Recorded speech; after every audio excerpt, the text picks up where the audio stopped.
leaf fragments off of the faded yellow fuzz. Best news all week. Sadie's having friends sleep over tomorrow night. Would you like to invite Evan and Q to sleep over too? My heart pounds.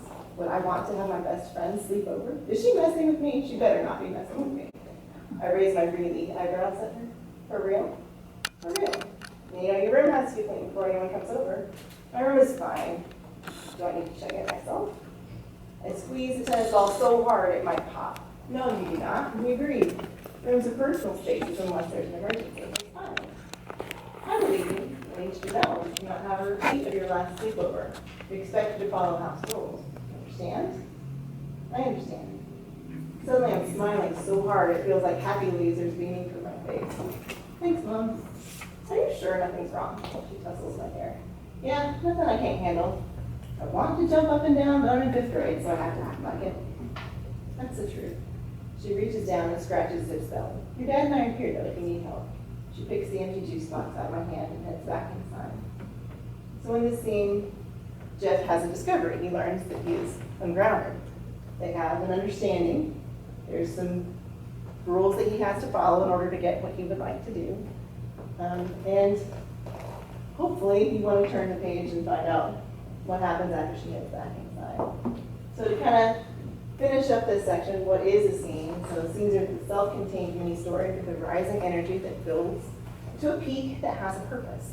And so now, Dr. Sontag is going to talk a little bit about what those different scenes can look like. And because it's so involved as far as how many different scenes there are, it would take a whole workshop by itself to go through them. I gave you a handout. You should have this. It says scene questions. So what I'm going to do is just highlight what the different scenes are. And these are from a book I read called Make a Scene, which is a clever title. But what I did is after I read the book and I saw the different types of scenes, I created questions for myself that I could ask when I have the book and I'm doing like the umpteenth draft of it, that I could go back and ask questions of each scene to see if I hit these highlights. So I thought I'd share the questions with you. So I won't go through the questions. I'm just pointing out what the different types are. So first, I wanted to mention this quote that the author Rosenfeld puts on the chapter about different kinds of scenes.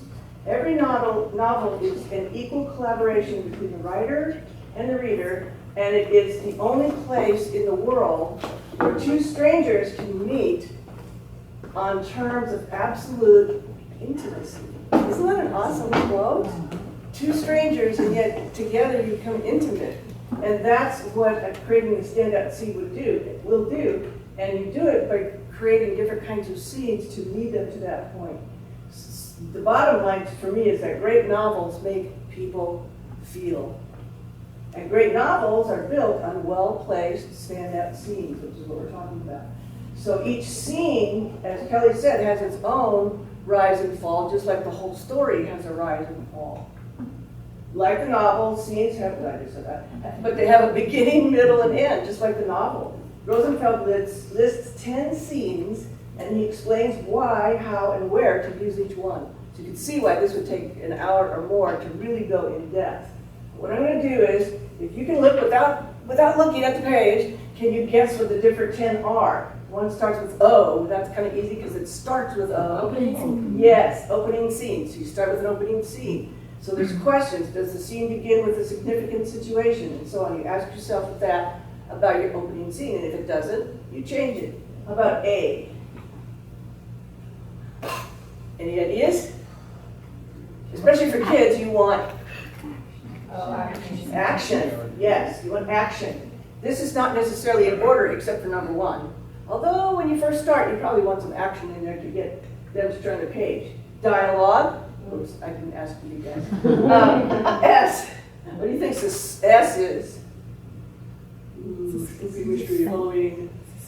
Suspense. So you want some suspense in there, even if it's a kid's book. I love to put some mystery into every book. I don't write mysteries, but if you put some little mystery in there, it's magic. It's like adding the right salt and pepper and whatever other herbs. Put some little mystery, and I've been looking at different books.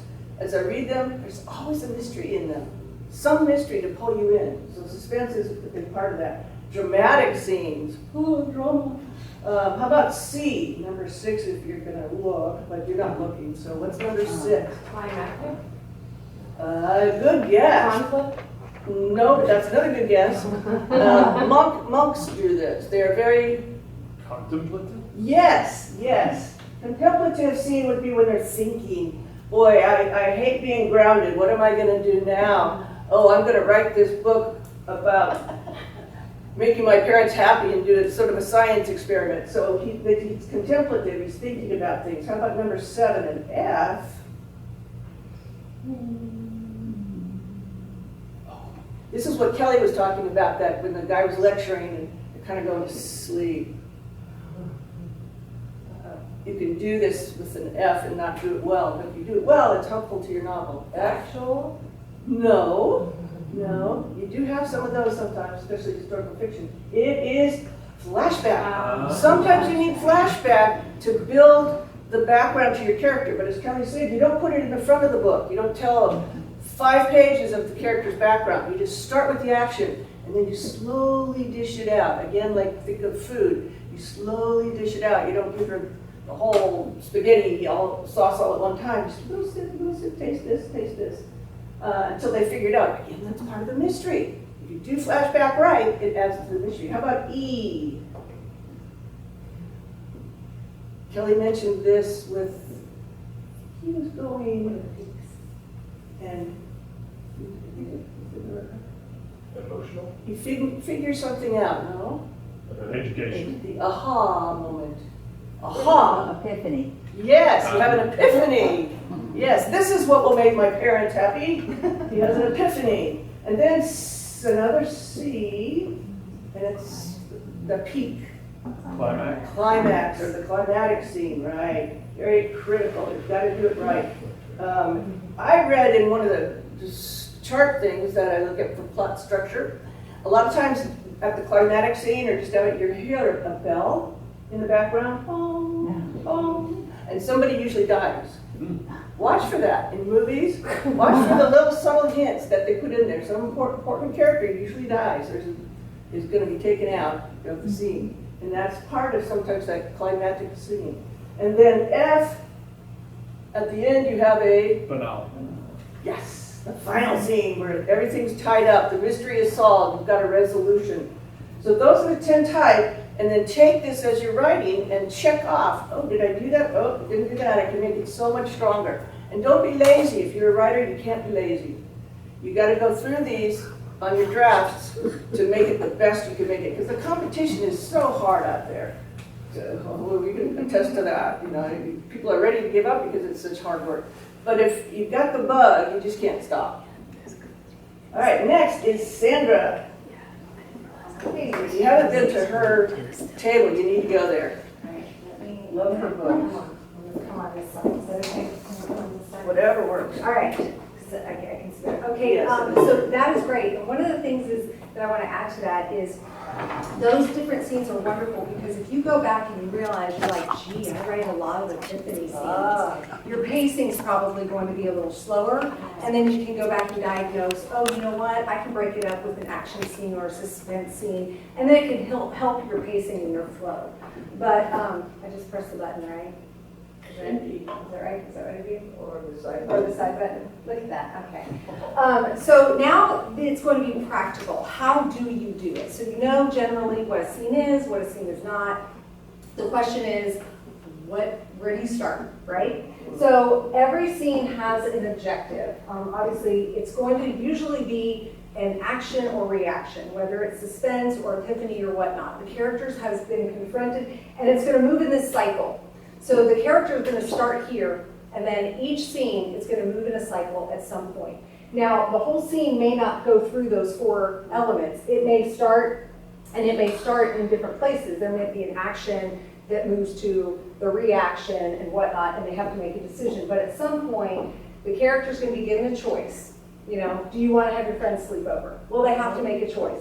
Then they have to make a decision, right? And then they have to take action, and then it produces a consequence. So it's up to you to create what is that, you know, but that's the cycle that pretty much all scenes can go through. Harry Potter gets a letter. what am I gonna do? And then it moves him and propels him in that. So, so that is the basic on that. So here's how, like, when I'm creating a scene, and a lot of, you'll see this in movie or films, what you want to do, and I don't do all this at once. Like, I'll write a scene, and then what I do is I go back and I layer it as I go. So don't feel like as you're creating or you're writing, that you've got to be like, okay, I got all my things down, you know, just take it, and then maybe you can work on one at a time. But I was taught that there are basically 7 things that you want to make sure your scene includes.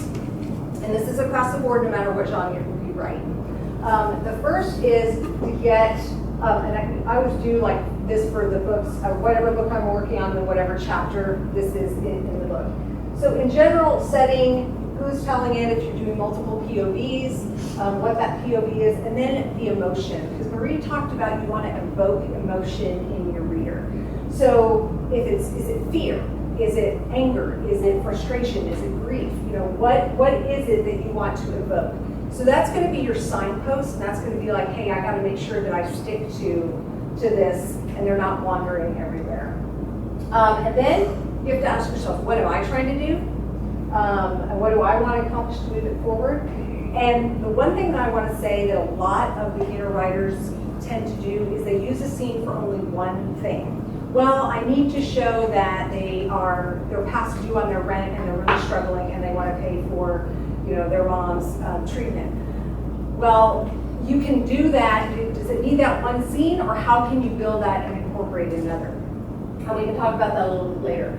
And that's why I said it accomplishes more than one thing. And then what does the character want? Because what the character wants is not always going to be what you as the author want. You as the author want to put them through the worst day of their life, and the character wants to sit on the couch and eat potato chips. They're going to fight you every step of the way. So you just need to know what those two are going to be. Now here's how you layer and deepen your scene, is you pull in your sensory details. So you put yourself there. What do you hear? What do you, what smells? What does the character taste? You just have a sip of coffee. Because that's what deepens your scene and makes it more believable when you ground it. So when you're reading, sometimes authors don't, and smells and taste are the ones that connect with the readers the most and the most quickly. Because if you talk about, if I immediately say chocolate chip cookie, you can already imagine, and that gives you a context and an emotion that maybe it's trying to describe something doesn't. So make sure you have sensory details. And then you have, this is what creates that sense of depth in a scene. So you have things around your periphery. So for right now, like if you're writing a scene, and I'm writing this scene about me standing up here talking, right? We're going to talk about time and motion. So there's a clock, there's people walking out there, and then we have us in the room. That's our immediate. But then what's beyond, you want to kind of talk about what's beyond the character. So maybe the character notices the books outside the door. That's a little bit further, so you're creating a little bit more depth. And then what's beyond that? So it might be traffic noise, or it might be a siren that you hear. Because a lot of times what happens when people start writing is they write what is only in that little scene, and it's like this vacuum. It's like, sometimes when I'm reading, it'll remind me of Stranger Things, for those of you who've seen it, when Elle goes into her little thing where she's trying to see where, and she's walking through the water and there's nothing around except what she sees right in front of her. And as writers, we don't want to do that. We want to create the depth in the scene so that they actually, the reader feels like they are there. So they can hear the sirens or, you know, the motorcycle passing in it. And that's what creates that levels. And then you want to make sure that you have your obstacles. Obviously, what is the character struggling with inside at this moment? And then, of course, what is the external? I think a lot of times we tend to do either one or the other, but it really should do both. The scene really needs to do both. And then the big one. What does that character have to lose in the scene? If the character doesn't have anything to lose in that scene, you probably don't need it, okay? Because it means it's not adding any value to your story. And then what could go wrong, you list the worst things that could possibly go wrong to that character. Doesn't mean you have to do it, but you need to know what is the most difficult thing that you could do. For Katniss, the worst thing that could happen to her is her sister's name being drawn. And that's what that is what you want to do, is really push your character to their limits. And then tension. This is where you really take this is where I think the standout scenes come from, because this is where you are taking the reader from just reading the words to another part where they're like, oh, that moment where a reader reads your work and they're like, whoa, I totally got the clock in the background meant this or whatnot, and they start to tie it together. It's what happens in the tension. So you use metaphor, not too heavily, but you use metaphor to illustrate the emotion of how the character is feeling instead of telling. So instead of, one of the things is, like, for example, you used a tennis ball and they squeeze the tennis ball. It's things, you always talk about showing versus telling.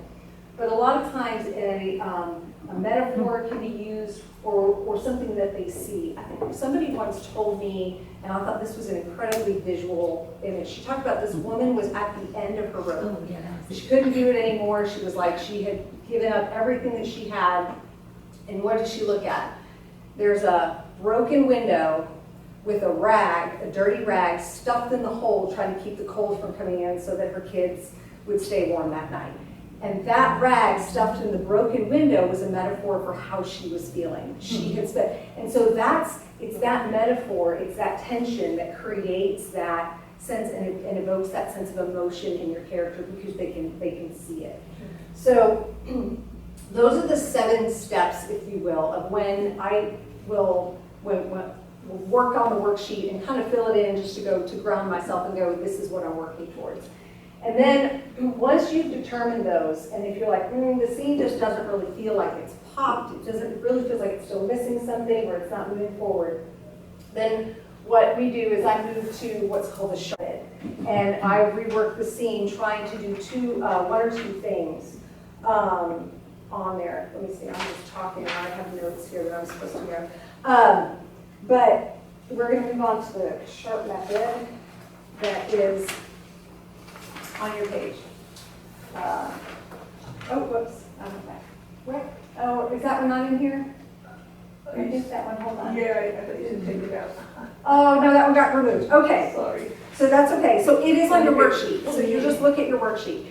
And that is stakes. The big one, we talked about that earlier, but you absolutely want to make sure that you need to put what can possibly go wrong.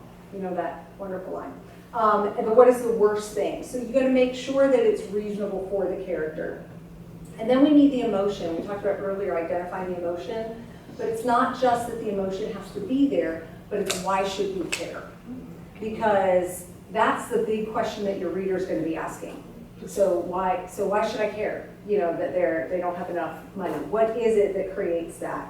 And then of course usually by the end of the first paragraph of your scene, we need to be grounded in where they are. I don't know if you've ever read a story or whatnot, where you walk in and you're like, wait, because the idea is if somebody has to put your book down for a second to go do this or whatnot, you want them to be able to pick it up immediately and go, oh, I remember, yeah, we're right here in the coffee shop and this was going on and whatnot. So you don't want to wait till you're like in the middle of the first, page to be like, oh, back at the house. You want to, even just with one little, doesn't have to be a long sentence, it doesn't have to be a description, but it just needs to be especially if it's at the end of one chapter and you finish one chapter and you're starting a new one, you want to touch on, like if it was here in this room, you want to touch on, she clicked the next slide. Okay, that immediately tells you, oh yeah, we're back in the room. So it's just a minor detail that will brings you back into, and you can go back and study other readers that other authors, and you can see how they make 1 or 2 little word mentions that will pull you back into a reminder. Usually something in that, if it's in a house or if it's an office or something like that, it'll pull you back and help you remember. And then So you want to make sure that you have the who, what, the 5 W's, the who, what, when, and where, right? And then the senses, you want to pull those in as well to give depth. And then for scenes, one of the things that's recommended is to kind of begin in the middle, then you go retrieve the past, and then you begin. So a lot of times you want to create that sense of action. Do not, unless you have a specific reason, do not ever end a chapter, although I did, but don't do it. I'm telling you, because it has to have a good reason, with the character going to bed, because so will I, and so will your reader, okay? So you write through them going to bed, and then you write through till the next part of the day, and then you end it there or you end it before, but you never end it with, and the sun, and I close my eyes. No, that is a no, because there's no action, unless of course they're going to some dream world, they're gonna go slay monsters, then totally, right? And you're good there. So you really want that scene to kind of carry over. And then of course your thematic problem. You want to make sure that the scene touches on what the character is grappling with. Because again, if it's not, then the scene doesn't need to be in there. If the scene is really pushing and revealing something more about the character and reaching their goals, then you really need to say, I don't know that this scene is really pulling its weight, and you gotta cut it. And I've cut a lot of scenes. And you keep those scenes. You file them away in a little thing, and you keep them, because when you're published, you create a whole deleted scene section, and you offer that as incentives. And I'm telling you, publishing companies want all that, okay? So don't ever throw anything away. Just cut it, revise it. Maybe that scene didn't have to happen with the dad. Maybe it needed to happen with the teacher or the police officer. So maybe what's happening is happening between the two wrong characters. And that's where you have to figure out why, and if it's not working, don't think you can pass it off and go, oh, they won't know. They're gonna know. I can't tell you how many times I've turned something in and I'm like, they're like, yeah, I just didn't buy that. I'm like, oh, really? I was like, I thought I could put that by you. No, it's legit. They will know. You know when you read. So to get started, one of the ways to get started is you just think to yourself, what is your character thinking right now? Oh my gosh, I'm so hungry. Well, you know what? Move from that and go for. I'm not personally. I had some amazing food out there, but sometimes you can use that just to kind of push you into the first line of the scene, depending on what your character is grappling with at that time. So I know it's a lot of information, but it really is kind of self-explanatory as far as, but I guarantee you, this, I did not develop this. This was actually developed by Susan E. Warren, and I was in a private retreat with her, and she kind of gave these notes and kind of broken this down. But this is writing gold right here, because a lot of people don't necessarily know how to do it.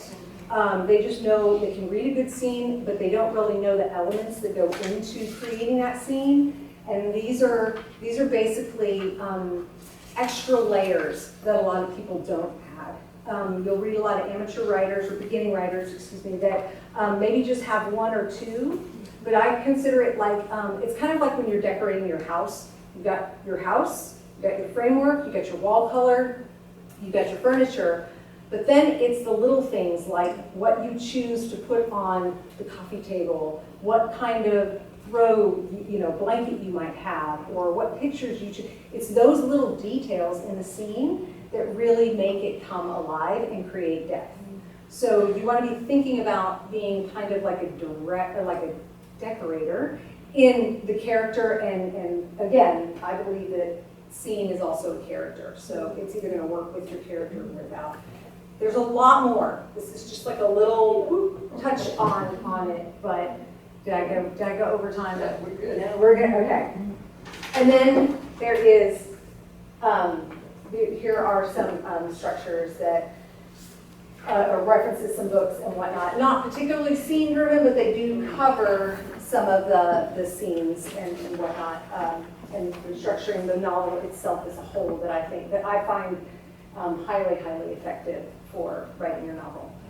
And I don't think I could put that one in there, so that's, Thank you. is that Thank you for being here. We are over time, but if you have any questions that we can answer before you go, anybody have questions?